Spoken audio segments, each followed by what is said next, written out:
دشبا هجراني دا من دخست تشتكي جترى ببيجن تشتكي بقاسي ايشا زاغروسان مزين بقاسي بجن آزادي خوشك بقاسي دل دايكا من گرم بقاسي خوينا شهيدان بيروز بقاسي بارانا سينوران خمدين من دخست جترى ببيجن جتا حزدكم ولاتو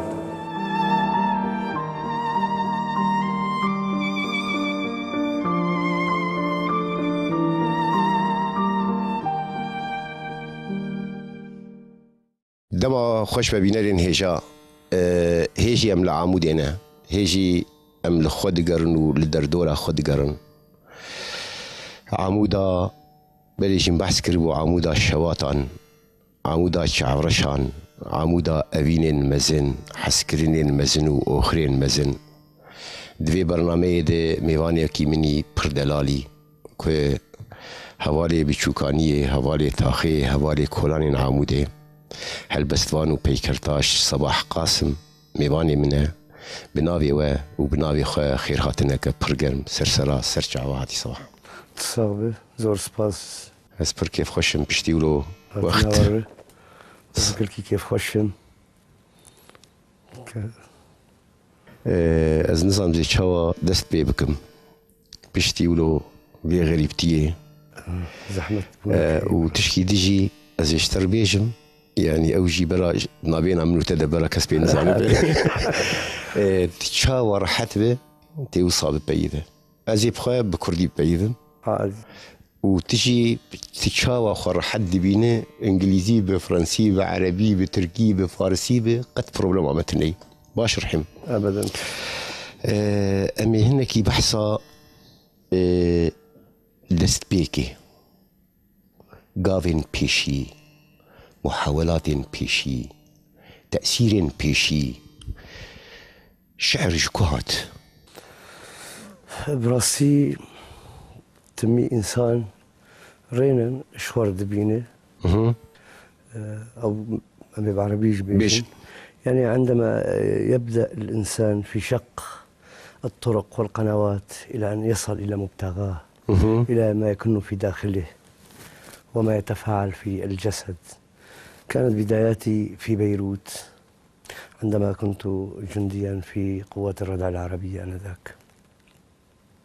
طبعا الخدمة الإجبارية وليس متطوعا أو إلى ما شابه ذلك. في بيروت كانت الطبيعة تخلق من الإنسان فنان. تحث الإنسان على أن يفضي ما لديه من أحاسيس.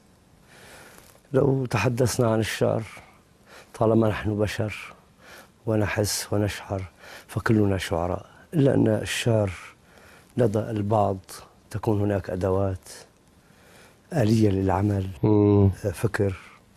فمن بيروت كانت الانطلاقة لكتابة أولى شطحاتي. طبعا كانت كانت الأعمال بفضل كثير من الناس. ما بعرف يمكن حظي ساعدني أنه أنا كنت بحي الحازمية بأرقى أحياء بيروت، يعني حي ثقافي فكري. المحيط اللي حولي كلهم أدباء كبار وشعراء. وأول من شجعني كان الله يرحمه يمكن الآن متوفي إبراهيم الياس الخوري رئيس مدققي اللغة العربية في دار الصياد. كان إيليا القطريب الله يرحمه، وكان كان دائما يحسوني انه كلماتك جميله واحساسك رائع وكذا. ومن هناك بدات بدايات الكتابه. صباح قصيده دست بيكي وقتها دست بيكر تبيرا تشبو يعني شبه خواطر يعني تعرف الواحد بالغربه ودائما الحنين يلعب دور. يعني في حياتنا ما تغربنا، يعني عشنا ل20 سنه بعموده وما تحركنا من عموده. يوم اللي طلعنا من عموده بدانا نشتاق لعموده يعني حوفكي عموده وخورتمان وهفال وكذا. يعني كان دائما هناك شوق، وهذا الشوق هذيك القصيده تتذكرها ولا لا؟ والله يعني مو تذكرها مشان تقولها، لا بس تعرف ايش كانت؟ طبعا كانت اول قصيده انا غبت عن امي، كانت يمكن امي هي عبارة عن 4 أشهر. صدقيكي إيه كان شوق لأمي، تعرف كنا متعلقين مع الماما وكذا. فكانت أول قصيدة كتبتها هي بطاقة لأمي، كان في عيد يوم الأم يعني.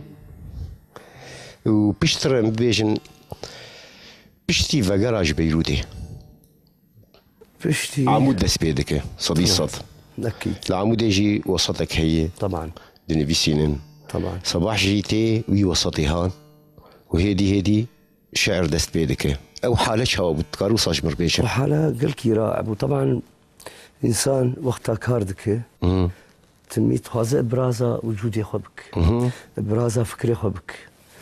كان حظي رائع جدا انه كان ملتقى ادبي بعموده، ولاول مره يصير ملتقى في ظل حكومه البعث يعني، وبدون ما يتعرض احد. كانت ملتقى ثقافي محض 100%. كنا اكثر من 80 شخص نلتقي كل اسبوع في بيت، نتناول كتاب ادبي لا على التعيين. كان الكتاب شو حقه؟ ليره، ليره ونص. كل أربعة أنا أخذ كتاب يعني. بعد كان محمد عفيف الحسيني ياخذ مصرات مثلا من كل واحد ليرة ليرة، ويروح يجيب 12 كتاب نوزعه على بعض. خلال أسبوع كنا نتناول هذا الكتاب، نتبدله بين بعض، مثلا نقرأ الأفكار الرئيسية، البنية الفكرية للكتاب، ونجي الجمعة نقعد نشرب لنا كاس شاي ساعتين زمان، ونطرح أفكار هذا الكتاب، نحلله نفلله، نشوف شو مغزى الكاتب من هذا النص أو شو يهدف هذا النص. فمن خلال هاللقاءات كل أسبوع كنا كمان نجيب بعض أعمالنا نطرحن أمام هذا الهد. فالرائع بهالمنتدى شو كان؟ إنه يوم اللي تنزل قصيدة تكون قصيدة مغربلة جاهزة للنشر من خلال تداخل الآراء. العمود كيبول مثلا ايه دست بيكي دست بيك ارتجوار دخوينه شعري الخا غيري مثلا ندوي وك هبال وك دوست وك هبال دوست ناشتر بجميع محمد عفيف الحسيني أعز أصدقائي يعني تدي فتراك باشم بهفرمان ودهات با من دكاني أجي حداد ياخو متكر وأوجي دهات مثلا يجي حداديات تشتكي دين ذكر أوجي حداديات القلم. على فكرة عندما أذكر الحدادة لا تفرق الحدادة عن الشعر. متخصص شوي في برسيبكم يعني في القلم تكتب قصيدة، وأحيانا في الحديد تكتب مئات القصائد، يعني ما يفرقوا. في كلا الحالتين الحالة الشعرية هي واحدة. يعني الأحاسيس تمتد من الوجود ضمن شرايين إلى الكف، والكف يعطي الأوامر للقلم كي يكتب.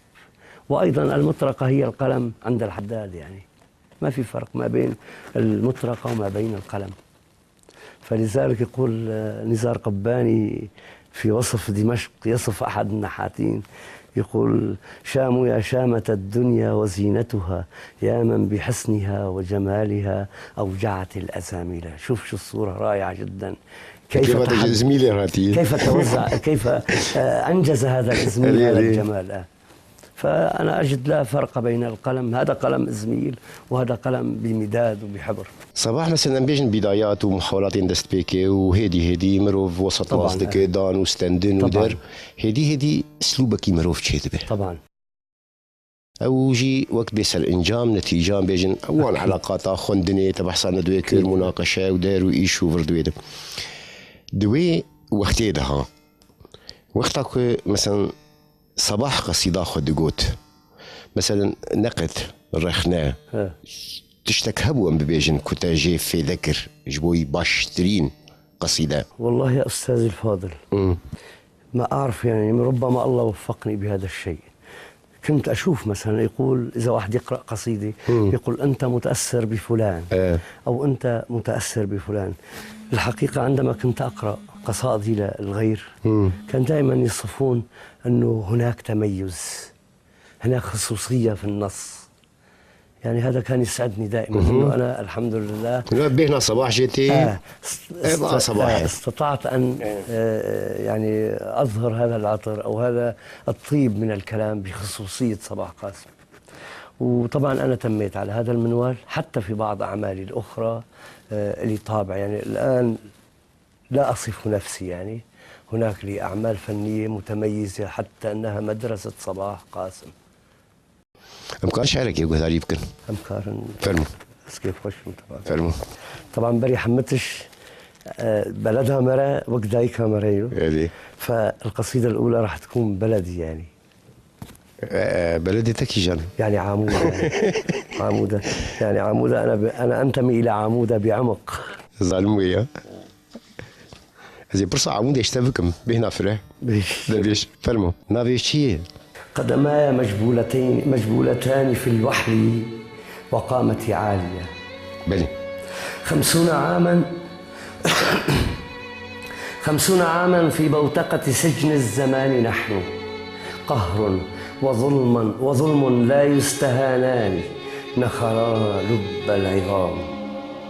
حملنا الويلات من غير أن نتفوه بكلام، ويتربع على العرش الطغاة ونقول لا حول ولا قوة. استجوبنا كثيرا وحوسبنا كثيرا على الشارد والوارد من أفواهنا، حتى رسائلنا القادمة والمغادرة وما تحوي من كلام. أرادوا أن نركع، أصروا أن نخضع، حلم بعيد المنال. حلم بعيد المنال. أنا ابن شعب لا يحب الذل ولا القهر، عنيد أنا في رأسي يطعج المسمار. شعبي من قمم الجبال تدحرج، صارع الريح ووضع سدا للبركان. كان أركش وجلجامش وميتان منذ الأزل، عشق الشمس قويا كان كمرابي، الذي وقف في وجه الرعد لا يقبل الذل لأي كان. أيها الطاغية الذي على العرش تربع وتكبر، الشعب أكبر والله أكبر. هيهات أن يذل السوري، هيهات. لا ماء سوى المطر، لا ضوء سوى القمر، لا دفء سوى الشمس. نذل أنفسنا، نحتمل أوجاعنا ولا نتردد. لن نركع لا ولا لن نخضع لأحد. نعم، قدماي تغوصان في الوحل، ورأسي مع النجوم بكبرياء يلمع. كم هو كبير هو شعبي، كم عزيز هو وطني، كم رخيص هو دمي لك يا أمي. أقسم باللاءات وأسراري، وأقسم بالببور ولمبة الكاز والقنديل والفانوس. سيرحل الظلم وظلامه، حتى حريتي في المخاضي على الباب تنتظر أن تفتح لها الأبواب، وندفع الظلم إلى الهاوية، وتدخل حريتنا الملونة كالحسون بالعناب والكرز والتوت والمرجان. تفتح النوافذ على مصراعيها ونتخلص من بقاياك. طبعا القصيدة أنا قلتها يعني كان خطأ في الاختيار، مو مشكلة على كل حال. بلدي كانت هون، لازم نرجع لبلدي يعني نقدر نرجع له. بلي إجازة خوازم تبحثا وبي وقتي بيشك يجمر بك جبر يمشي يعني 25 سال طبعا. إجازة إنسان بيشتي بيت شبو مثلا يا سيدنا أنا دائما تيكلي دانوستندين شعر حتى كار حسين شو بيشتي بيه. يا سيدنا عمودة أعتقد بغنى عن التعريف. يعني عمودة المدينة الرائعة، لي قصيدة رائعة جدا لا تحضرني الآن. أقول عمودة لها أمسيات في ذاكرة الريح. الحقيقة عمودة كلها أمسيات، عمودة كلها كتلة من الفرح. عمودة البيت الواحد. هناك عدة تسميات أطلق على هذه المدينة الرائعة عمودة.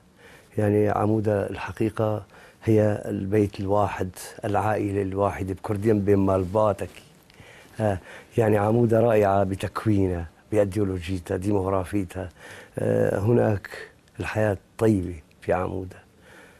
يعني تدوري عمودة كتيسة أسقل لك شو ولكن أزوك عمودة بدنيايتنا.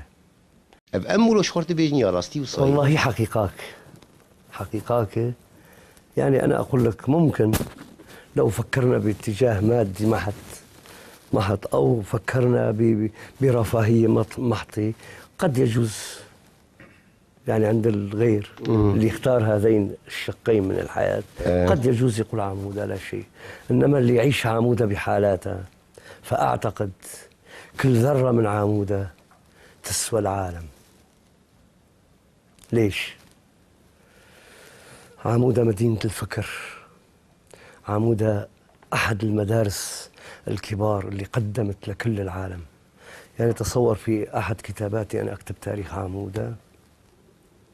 عمودة استطاعت أن تقدم رقم عظيم، رقم كبير، من عام 1947 وحتى عام 1963 استطاعت هذه المدينة بحجمها الصغير أن تقدم أكثر من 200 وجه عالمي، أي قدمت الكبير الكبير إلى العالم. كثيرهم من شباب عمودة الحقيقة عندما نذكر أسماءهم رؤوسنا تكبر. يعني سليمان مزندبة يبوك شبش ديالك براستي، يعني العمودة تشتكي قلكي غريب هبه. فأنا أتقصد أحكي العربي وكردي حتى تكون لوحة فصيفصاء جميلة. إيه نا پر خوش يعني أجي پر كيف خوش بوم زانيش ما يعني أم بخوجي أو قاسة سال يعني خلكيجي خواستم جبدو حزنكم يعني يكجي بتشتي مي پر خوش كما جوه ندى خلكي وما جبدو حسكر و يعني عمود يجي ببيجن الجي كافنايجي تأثيرها خبر هي طبعا بحس كرت أقول مال باتك يعني ويا هناكي شبدو تخيدن شردكن بفشوريدكن بيشتي عائلات الباف تقول تجعمودي دركتي دوان صالي داويد دركت شوي أصدرت كم لا شو نام بيجن تهرب صالات دركت تجاري لا دستي مش يناب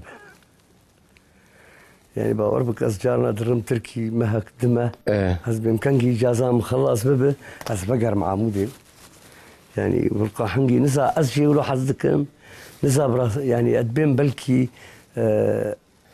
بس تشتي أمبيج عمودي دقي كيف تجير نايتشي يعني أمبيج صباح قاسم شي عاجزة تحمل ناكل والله ابن عمود حتى بتشتويني نباش باش جبرت تشتويني نباش جي عالمي هنشتر يعني ايه خراب يا اخو ايه خراب يا عالمي نبينا خراب يا اخو ناسنا يعني ان بين خراب يا مش جواب قلكي ضئيله همبر خراب غيري ما يعني صباح انا تيكلي شاوي مثلا نبي ساندني وشعراء ونبي سكارا وروشنبيرا ومثقفين وضع شاوي انا بقف يك جي نقطاك تتبرساج جي عاجز يعني الان انا اعتبر الثقافه في عصر الانحطاط يعني لن نعد نجد المثقف العمودي كما ينبغي.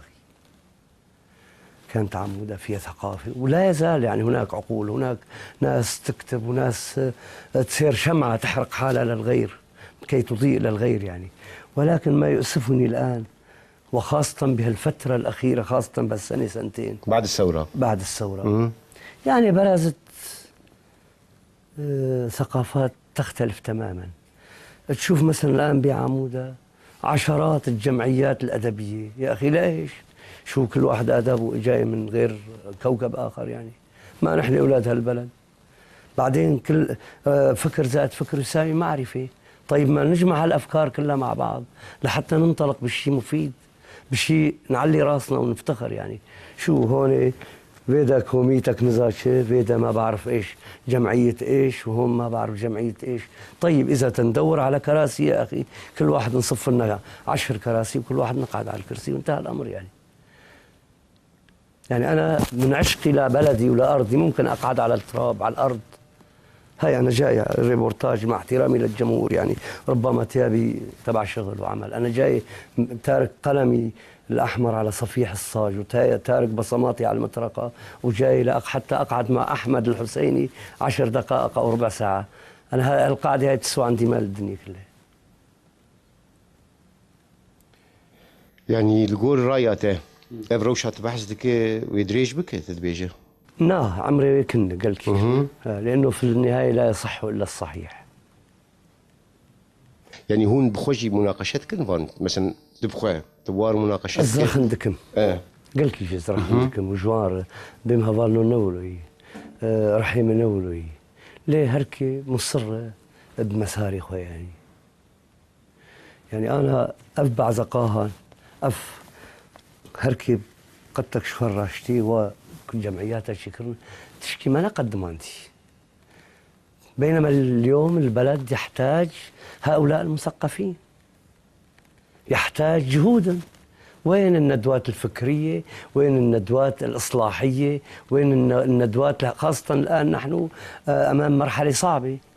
هناك كثير من الأعمال الشنيعة بتصير، وكثير من الأعمال الحبحبة والفلتان وهذا. طيب هذا بده وعي، هذا الشاب جديد يعني غصن طري بدك تصلحه. وين الإصلاح بهالجمعيات هدول؟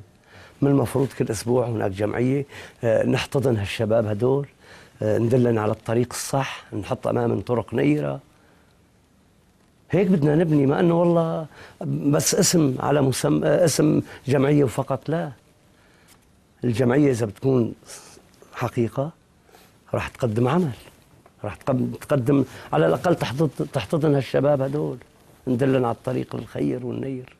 بني وصباح شبوي مثلا جبير عنكم لا بس كاتش رايتي او امويتشي لا خبيش عمودي اجبوي جبير عنكم بلدي كم هو جميل البلد. يعني الأم الحقيقية قبل الأم التي أنجبتني. عمودة يوم اللي يشرب الضيف مية أو الإنسان اللي يشرب كاسة مي من عمودة يصير معه مثل ما تقول نخوشية عمودي اللي يتكلم مرض. لازم ياخذ جرعة أخرى وجرعة ثانية. بلدي طيب الهوى وساحر ماؤه، وخصوبة الأرض عشق للعطاء، ولا عشق ولا جنون سوى العطاء. جذوري أنا تمتد في أعماق الأرض والتاريخ حبا وولعا، كعروق شجرة التوت، فليس من قوة ولا إعصار يقتلعني. أنا عمود من البازلت أعشق الهوى، مصبوب نصف في الأرض ونصفي الآخر صدري مفتوح للكدر والأعاصير، مكتوب بماء الذهب عمودة تهلل بكم. لأنني من رأسي وحتى سافل قدماي عمودي، فمنذ الألف الرابع لا أعرف سوى اللبن والآجر ورائحة الطين، وكيف يختمر وكيف ينقش وكيف يشوى. سجل أنا شرمولة والخزف القيشاني القديم. أنا أوركش التي نثرت العدل والإخاء وصفحات العصر الحوري ورائحة الخبز المدور. كوجه أمي كالقمر، أنا رائحة شواء الأمس وألوان البطائن وشعر المرعز العمودي القديم.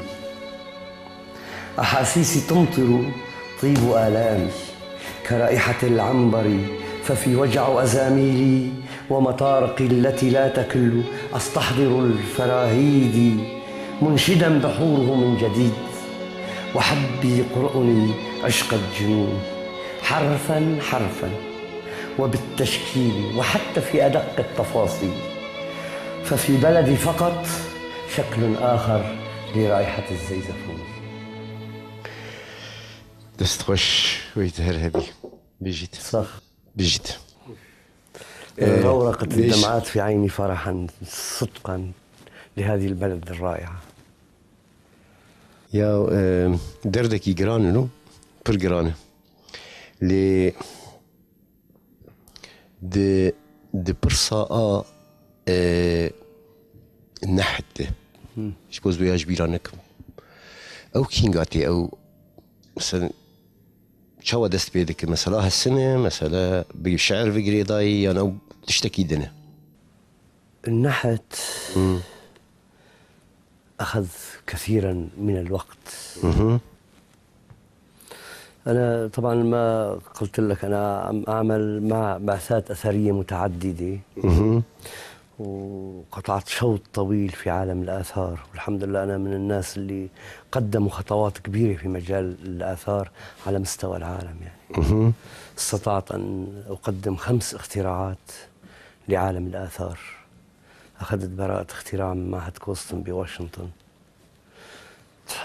تحاضر لي عدة محاضرات بجامعات أوروبية كثيرة، وحتى في أمريكا وحتى بواشنطن.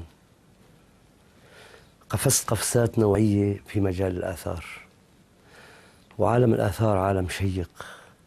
يعني إيش رأيك إنه مثلا تروح تشتغل شهرين يكون عم تشتغل مع ناس عمرهم 4000 عام قبل الميلاد. تتخيل كيف كانوا يعيشوا، كيف الأواني تبعهم اللي كانوا عم ياكلوا فيها، ما هي طقوسهم، ما هي عاداتهم، تقاليدهم، أفكارهم، فنونهم. يعني عملت بحقل الأوركش، أكل من عمري أكثر من 20 عام. اشتغلت بعيلام، بقطنة. رممت المدفن حتى دخلت بين الأموات القدامى اللي قبل 2000 عام قبل الميلاد. مثلا رممت بتل بيدر، رممت بتل حلف. العلاقة مع الآثار أحيانا تخطفك من عيالك. جريج هون صباح كي جاني بيت البالاتك شانت؟ والله موزان هر جركي براسي، يعني أسكارم اشتر بيجم هو من أرقى وأروع الحضارات في الشمال السوري، فكرا وعلما ومعرفة. تصور يعني هناك بعض معلومات استمعكم أزلا ربما أقولها الآن. يعني تصور أنه في موزان روض الخيل لأول مرة في العالم. في موزان استطاعوا أن يهجنوا ما بين الخيول والحمير وأنجبوا البغال. يعني عملية رائعة جدا، يعني التهجين قبل 5000 عام. وفي موزان يعني الحقيقة أنه أكثر العلوم انبثقت من الشمال السوري وحصر موزان. تصور النحاس، علم النحاس لم يكن الجنوب كان مفتقرا للنحاس، بينما في موزان كانت أكبر تجارة هي تجارة النحاس. كان تجي أحمال النحاس من مدينة أرغني شمال غرب مدينة ماردين الموازية لعمودة، مرورا بدارة وعنبارة، تجي على موزان. بموزان تتوزع على كل الأنحاء، حتى الجنوب، حتى صيدا، صور، حتى القاهرة، حتى جنوب أفريقيا. كانت تجارة كبيرة بموزان يعني. فعلم النحاس بكلا عصريه القديم والمتطور انبثقت من موزان. ومثلا نحت نبغى 200 سر نحت. يعني فكيف أخذ النحت استطاع أن يخطفني مثلا. النحت هو خطفني مو أنا. فعندما كنت أشوف التماثيل القديمة تأثير جورهات، فن رائع. يعني أنه تشوف نحت منذ الألف الخامس. شو الناس اللي كان عم تشتغل هذا النحت رغم الأدوات البسيطة. الآن لدينا أدوات كثيرة كهربائيا ويدويا، ولكن لا نصل إلى أدق التفاصيل في التماثيل تبعا، ولا حتى بألعاب الأطفال. فموزان كانت مدرسة كبيرة لي. جورد سبيكر. استطعت أن أتعلم النحت، استطعت أن أتعلم الترميم وبتقنية عالية جدا. استطعت أن أبتكر. يعني في موزان الحقيقة هي مدرسة عظيمة ونخبة. يعني كنت أشتغل مع دكتور جورجيو بوجيلاتي، مارلين كلي بوجيلاتي، بيتر بفلزنر، هؤلاء العلماء الكبار. يعني الحقيقة استفدت منهم الكثير، ورغم استفادتي منهم استطعت أن أقفز قفزات نوعية. أيوة. يعني طورت في مجال الآثار على مستوى العالم. الآن اختطفني عالم النحت لا لجمالية القطعة، لا، كي أستحضر عمق التاريخ. فالآن لدي أكثر من 1500 مجسم من حضارات متعددة. جيتشنا أو أنا حمى كفري سخن، كفر كفري بازلت، بركاني، كوارتز هندي، جرانيت هندي، صخور متنوع.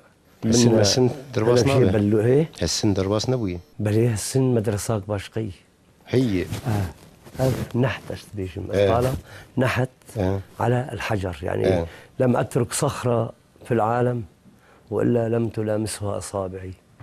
يعني هناك اكثر من المئات من انواع الصخور، الرسوبي منها الحلي، الأنصاري الحلبي، التركي، الرخام الإيطالي، الجرانيت، البازلت بكل أنواعه، مثلا السويدة، الحسكي. يعني الصخور متنوعة. وأنا ليش أختار دائما الشيء القاسي؟ يعني دائما يستحضرني اسم الرب الجبار. يعني الله سبحانه وتعالى اسمه الجبار. أنا دائما مقتنع وأؤمن أنه الله كل عطى لعبده من هذا الجبروت. يعني عندما أعمل أتعامل مع شيء قاسي أحس أنه الله وهبني شيء من الجبروت. يعني أرى نفسي في تلك القساوة، أستطيع أن أحطم هذه القساوة. أجيب لك مثال بسيط. القفل هيك ولكن مفتاحه صغير. فدائما الإنسان عندما يكون الإصرار بحد ذاته أو بعينه يكون هو تلك المفتاح الصغير لأي عالم تدخل. وصباح بكردي جرب بيكرتاشي يعني نحت مجار يعني مواضيع إنك بيتر بالا تدكشينه لنحت دكشي ما مست تشكي يعني جبري أو مثلا أو امتداد تاريخي أو بينش حزار تبحث نكر فرخوش أو ذكرنا ويرحي بس ما تشتكي دجي كفرين تبحث كر أو كفر بخاء يعني شكلي وي كفري أو كفر جكوية أو جي تأثيرات كل سر موضوع يعني شكلي كفر كرنك رنك تأثير كرنك تأثير مثلا بيجن كفرك مثلا جهة كيدن القطعة المناسبة للشكل المناسب. مثال الضفدع في القديم كان لها قدسية وك خداوندا أنينا زاروكا مثلا شما قدسية ددان ماسي ددان بق حنجي زاروك بردانين تدي ماسي بحزاري هيك هاداتي وبقشي عينا فقدسيتك دداني باشعوب القدماء يعني. فمثلا تبقك شيك لا يعقل تبقك سبيشيك او تف انه بق لون مع كل الظروف والاتربه انما او بقي قلتين دمجيه مد بقي عمودي مبرقع او كسك او له كسك ورش ناف هبده يعني رنقك حقيقي او رنق حيويتك ددي. تصور روكي استاذاك هاد بامن فنان شوط فرجة وقتها من بخز دسوي جف اليورو وبق قطع ردي المهم هالمهم اخر نشكس يعني كفربو بس يعني دماغك حسك تدهي حيويتك. ما انا الموزا فن النحت شما فنك عظيم الموزا مدرساك مميز بالعالمية. يعني مثلا تشكيلك شيت كرن او تشكيل نوع القصبة هي مثلا صورتي من شيكا او احمد شيكا ندقتها اي تبخوا كانه والله فا احمد برتسكني نولو بنا فنولو ليه حسك دداي.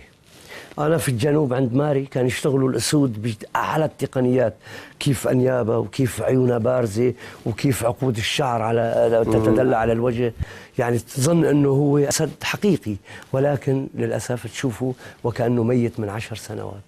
انما عند موزان كان تختلف الرؤيه تماما. كان الاسد ليس كما يعني كشكل انما كان تحس انه هو اسد حقيقي يزمجر في وجه القادم يحاول ان يهتكه ويقطعه تقطيع. هون الحس الفني اللي يخليك يحرك الحس عندك. فتحدثت عن عمق التاريخ. عمق التاريخ هو مدرسه بحد ذاته. التاريخ يعلمنا وما زلنا نتعلم. أحيانا تشوف في الآثار قطعة قد يجوز وقد هذا الزر عند الإنسان اللي ما يفكر شو قطعة صغيرة يزتها يعني. بينما لو تمعنت في تلك الزر ستجد آلاف الآلاف من العلوم قد يجوز تعجز عنها كتب ودفاتر. تاريخ. أنا صباح شل بردستي هي مشاريع أم ببيجن تشتي وصمر بخوازولو اجتماع شبانار ببيجة يعني أنا تبكي مشغولة. والله أنا همي مني الأوحد رغم أنه أنا بعد 17 مؤلف من الدواوين الشعرية والدراسات التاريخية. أنا عامل كتاب مدينة ماردين يقع في 300 صفحة من القطع الكبير. عامل كتاب فن ترميم الآثار يعني غني بمحتوياته وبطرقه الفنية وكذا. عامل عدة كتب يعني ما راح نطيل الحديث يعني بحث عن بكن. فاللي أخذ وقتي الآن هو أريد أن أعيد التاريخ. يعني ديروكي سواء بريزايني سواء تراثي مني أنا. يعني البارح يعني على سبيل يعني الحكي خلينا نحكي يعني. امبارح كان عندي عرض بالقامشلي بقاعة المؤتمرات، معرض رائع جدا. امبارح من كثر ما انزعجت طق الدمعة من عيني. يجوك شباب يعني عمرهم 20 25 ما يعرف شيء عن تاريخه، ما يعرف شيء عن تراثه. يعني التراث لازم نعلمه، التراث لازم يتناقل من جيل لجيل. ربما أنا عملت هالقطعة هاي فيجي واحد عمره صغير ممكن يخطي خطوات أكثر مني. أساساً هذا التراث خلاني أكتب كتاب رائع جداً ألا وهو سيكولوجية اللعب في محافظة الحسكة وحصراً مدينة عامودة. يعني الطفل العامودي كم كان بارعاً. يعني الطفل العامودي أنا في منظاري هو عبقري، هو عبقري ومخترع يستطيع أن يخطي خطوات كبيرة رغم أنه العلماء الجدد أو الكتاب الجدد أو المعلمين الجدد مثل سيمونورسكي ومثل باين ومثل هذول اللي كتبوا أنه هن اللي دونوا سيكولوجية اللعب وهن اللي اهتموا باللعب. لا يا أخي، لا في عامودة في موزان بالألف الرابع كان هناك بالقصر الملكي مربي وكانت هناك الألعاب والدمى. تصور الطفل العامودي يمتلك في ستينيات القرن الماضي أكثر من 60 لعبة مجسمة. يعني يعجز عنا كتابين هي لو جينا شرحنا هذه الألعاب اللي تصور. ما راح أحكي عن كثير مشان ما نطول الحديث. الدحاحيل أو ما مجيت بجنغار شو هي؟ عبارة عن كتلة صخرية لا أكثر ولا أقل. ولكن لو جينا درسناها بفكر تام الطفل العمودي استطاع أن ينقل هذه الصناعة في 5 أطوار صناعية. في البدء كان على يعني تقول كادستار أو الثقب تبع يدة الروحة. كان يجيب الصخرة يدقدقها هيك شوي يعملها بشكل شبه مستدير ويحط خرقة عليها ويحك في هالصخرة على ثقب الروحة أو الدستار اللي نسميها بالكردي. ويلا يومين 3 4 لحتى يقدر يستطيع يعمل دحلة أو دحاحيل أو مفرد دحاحيل. فيوم بال 1910 خط بروكسل يوم اللي صار خط السكة الحديدية الطفل العمودي شاف الصمن تبع اللي كان يشدوا فيها أرضية تبع سكة القطار. ففورا انتقل عقله يعني قفزة نوعية كبيرة. صار يجيب الصخرة يحطها بين الصمنتين ويبلش يحف فيها ساعة ساعتين يساوي غارك أو ما نسميها القلة. فيما بعد دخلت بالأربعينات المكننة بالعشرينات دخلت القناني الزجاجية تبع المياه الغازية. فورا انتقل عقله من مرحلة ثانية لمرحلة ثالثة انه الزجاج اقصى المعادن. بدأ يكسر راس القنينة ويشتغل عليها الدحاحيل. صار يوميا يساوي 10 بدل ما 4 أيام كان يساوي وحدة. في الخمسينات انتقل خطوة أخرى لصناعة الدحاحيل. دخلت المكننة يوم اللي اجت الآلات الزراعية وكذا بدأ يشوف البسطون قاسي يحط بين البسطون يلا يساوي وحدة. فشوف الطفل ايش قد قفزات نوعية بفترة 30 40 عام وهو طفل يعني. إذا دائما الناس تتعلم من بعضها، الناس تخطي خطوات كبيرة بحيث أنه تبرز. صباحا أنا العمودي تشتك بيجن هي هون وقبلي هبدود بينين مناقشة كنبان مثلا شعر أدب نبيسان. والله رجع إيرو دفي حمحمات ثوريدة أو ما نسميه ببور الثورة. أعتقد ما حدا يحكي بهيك مواضيع. لا يعني عملنا جمعية لفترة قصيرة على أساس جمعية كبيرة وراح تضم كم هائل من الشباب المثقف وكذا. بعد فترة وصلنا يعني شهرين ثلاثة شفناها تفشكلت وتجزأت لعدة أجزاء.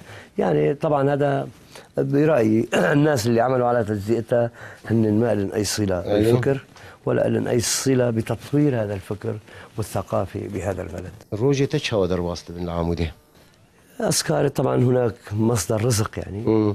لابد من أن أعمل مع الحديد وأعارك الحديد لفترة 8 ساعات حتى أستطيع أن أسد رمقي ورمق أولادي. في الليل غالبا في الليل يكون صراعي مع الحجر حتى الساعة 11 أو 12. من أروح على البيت يكون المرأة بنت الحلال حضرت لنا عشاء وتعشينا وكذا، هن يناموا وأنا أقعد أتفرغ إما لمطالعة أو لكتابة ما يجول في خاطري أو لي بعض كتب ما زالت قيد الإنجاز يعني أتابع فيها وكذا. الشعر كينغاتي صباح؟ الشعر هو ولادة، هو مخاض وولادة. لا تستطيع في أي لحظة أن تكتب. هناك فكرة تتلقح في الذاكرة مثل ما يتلقح الجنين ويبدأ التكوين حتى أن يأتي المخاض. يعني ما تلاحظ أحيانا يمر عام لن أكتب كلمة واحدة، إنما هناك أفكار تعشعش في ذاكرتي وتربى وتكبر إلى أن يحين موعد الطلق وتلد القصيدة. يعني في كل لحظة ما تقدر تشيل قلم وتكتب قصيدة. يعني مثلا هناك وصاد بيجن دبي كينغ هذا قابي دبي الكوب من تريني ده من الباصي ده من بسر شغل بم الكويدة بم ممكن تجي كلمات إنما تكون ولادة ناقصة. يعني أحيانا نقول الولد هذا 7 أشهر أو سبعاوي أو ثمانياوي أو ما بعرف إيش، تجي قصيدة ناقصة. الشعر خافت قرب شتيت النبسين. نعم. وأجد نفسي فيه. شناجي دافيجي يعني. نعم. ربما أضيف إنما ما أكب منه شيء. أشوف حالي إنه مقصر. نعم. أشوف حالي مقصر بهذا الشطر إنه يلزمه الكلمة الفلانية. يعني مثل روتوش. الشعر هنا مثلا بقى تخش هناك نخش نهيتها. تيانا تقولوا تشتكي صح؟ نعم. خش نخوش أو قصيدة بظرفك معين بزمانك معين تقولتي إيش زماني ويرتني بالصندي. يشتر بيجي بأف شعرات النخوشة عاجز به. الناس كيف خشت بس بشرط المر بيجي خش قبونا نخوش قبونا ويشي. شما يعني اشتر بيت شما نه جبر بيت شما نخوشه. قالك بيجي. جبر وقتها اسكيما سيخو ناس بكم. ووقتها يشتر بيت برخش وفردويت جارنا ورو تحسيا يكون مجاملات كقلكي. مجاملة خويا إمام مصر. مجاملة مجرد شاعره. يعني الشعر يختلف درجاته من شخص لشخص. أحيانا نشعر مستقبليا. هون على هالمنصة هاي اجى مستشار بشار الأسد ألقى محاضرة كانت في منتهى الروعة، كانت قمة الأخلاق. حتى المداخلات كان هالقاعة كلها أمامنا مليانة وعلى الواقف وكثير من الناس. هون الناس قعدوا يجاملوا. واحد حكى بأمر ديني، طلعت أنا الوحيد حكيت. قلت له تشكر على هذه المحاضرة القيمة، الحقيقة قيمة ورائعة. قلت له ولكن ذكرت حول الإصلاح والمحاسبة. برأيي كمواطن ومن حقي أنا أنقد، يعني أنقد هاي وهذا وأنقد غيره كمان، لأنه النقد يكون بناء يخطي خطوات إلى الأفضل. قلت له تحدثت عن الإصلاح وعن المحاسبة. برأيي كمواطن المحاسبة أصبحت ضرورية ومن الضروريات القصوى، وأن لم يكن غير ذلك البلد ذاهبة إلى الهاوية. ما هي الهاوية؟ الآن نحن في الهاوية. عندما يكون النقد بناء يخلي يعني الواحد يخطي خطوات نحو الأفضل. يعني مقصد عم تدين قال لك جراسلين مرو مزندك انه الانسان يعرف بروز عني تشيلوك بالا ايش قلت لك انه الشعر يتفاوت، الشعور الحاله الشعوريه تتفاوت ما بين انسان وانسان. هناك ناظم حكمة كتب لي شعراء عام 2000 وصار له 70 80 عام ميت، ولكن كان عنده نظره مستقبليه. شعر هذا الشعر في ال2000 كيف سيكون حاله، الى اي سيصل يعني. رصد بارحة الصباح زو خلاص بو براسيس بين حسيام والله يعني از بخوا اس بين حسيام مرة منكلم قال لك ايش لا براسيس بين حسيام وهناك تشتي تجي مابون يعني من نزعني براسي وقت وصار شو براسيش تربيشم لي از قال لك يعني شبيش بس قال لك كيف خشبو بشتي وقت ما هبدودي لي افايام بكن وقت كان بيجي مدخل جبوي قال لك جاري دنا مبدود بين ام بحصه هناك محاوري دنبكن ان شاء الله ولو تشتم بسري خويا بيجي النحت بالشعر قال لك يسباس شبوهات الوقت فرموا. طبعا وقتها بيجينا عمودي ميرديني على قلكي خرطي عموده دايكي همو باجاري محافظه حسكي. عندما كانت عموده لم تكن الحسك ولن تكن القامشي ولن تكن الدرباسيه. إذا عمودة كانت المدينة الأم لهذه المحافظة. هذه يوم اللي نقول أهل عمودة متطور، أهل عمودة بيشكتينة نعيب مرج غيني خبعا يجي خبر جدا لا بس اشتري أو خبر شيء حسكرنا زيدي هذه قال خبر كر أزي أنا اشتر محتاكي سر بابي من بيش فخلينا نتابع موضوع وندخل بالموضوع. فكانت عمودة متطورة. التطور دائما يجي من التعلم. كل علماء الآثار في العالم أثبتوا في دراسات أنه الناس تتعلم من بعضها البعض. وهذا مو معيب، بالعكس يوم نتعلم ممكن نخطي خطوات أفضل. كان حظ عمودة أنه هي سوق الأوحد مدينة ماردين بريام ماردين فكل ما يطلع الأب أو الولد مع أبوه على ماردين يرجع بمعلومة جديدة، يرجع بفكر جديد. يعني عمودة ماردين ليش نقول ماردين حضارات متنوعة، كردان وعربان وتركان وكل ما خلق الله من بشر. فلذلك اجتمعت تلك الثقافات واستطاعت أن تنبثق بعدة حضارات. فكانت متحضرة وهذا ما نقدر ننكره لأنه هي ثالث أقدم مدينة في العالم. فعمودة كان حظها الأوفر أنه هي جيران ماردين.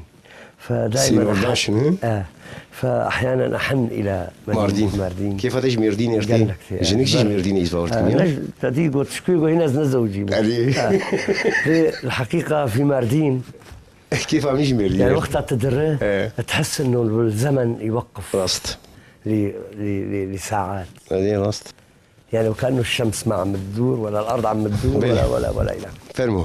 فأحد ليالي ماردين كانت رائعة جدا. ناري شعري شي كرز وقمر. فرم. كرز وقمر كل ليلة تلد السماء قمرا جديدا والمدينة جبل مديد كبيت صقر نوافذه تشع شموعا ومجرات لبوابة المازوبوتاميا من الشمال يتراقص وشاحها كجوهرة ثمينة. أحلام من الورد كعطر نسائي مجنون يمسح حزني بحنان يكونني كعود البخور كشهر نيسان يكشف التول عن وجه القمر تجرجرني أحلامي لذاك المرتفع وأكون خلفها كطفل مهذب يسمع الكلام مرتفع يجاور الله بأمان بساتينه مديدة كبحر من الفيروز تلتف كهلال كخصر فستان الأرض خصبة كبطن أرنب كتفريح الحمام ليل من الكرز تهتك فتنته شمعة السماء بغنج وحنان فيتوهج لمعانا وكأن فتيات العالم شفاهها اجتمعت على تلك الأغصان يعتصر الرضاب على مبسمي من حبات محلب صكت على شفتي أحمر المرجان. لا أدري من منهن قبلتني، أهي حبة محلب تتباهى بعطرها أم كرزة أضناها شوقي فينزف صدري من خوض معركة في الغرام. الناس سكارى دون مدام بين الكروم قبل أن تعتصر،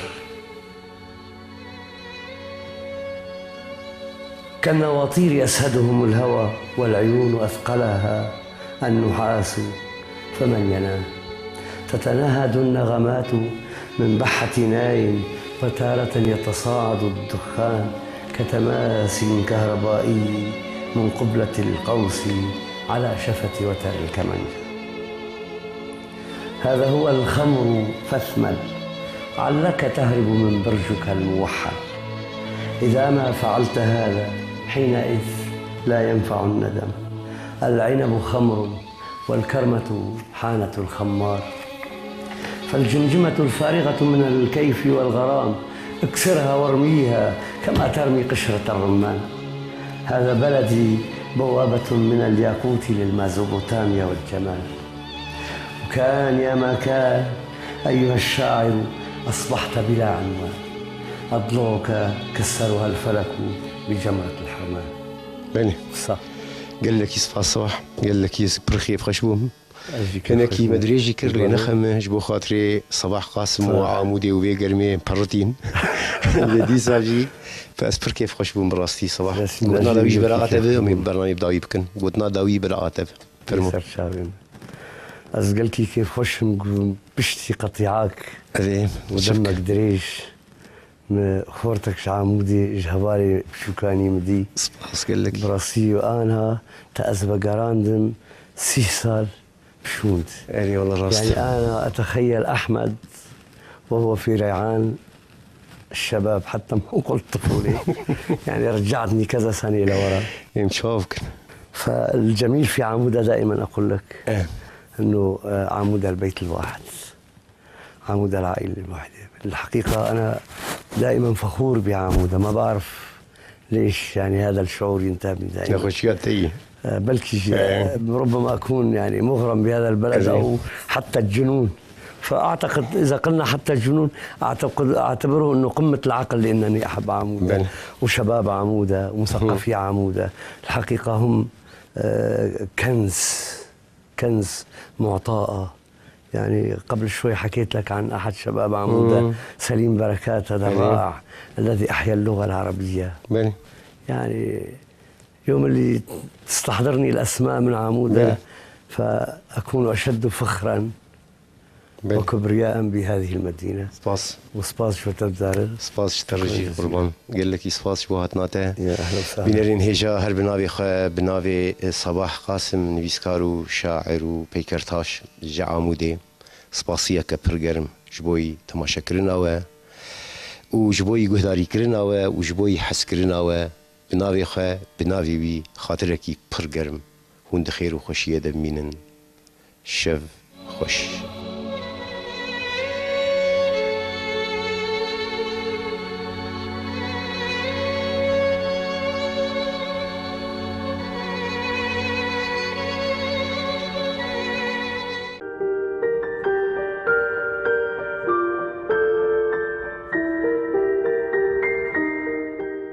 دشبا هجراني دا من دخست تشتكي جتارا ببيجن تشتكي بقاسي ايشا زاغروسان مزين بقاسي بجنا آزادي خوشك بقاسي دل دايكا من گرم بقاسي خوينا شهيدان بيروز بقاسي بارانا سينوران خمگين من دخست جتارا ببيجن جتا حزدكم ولاتو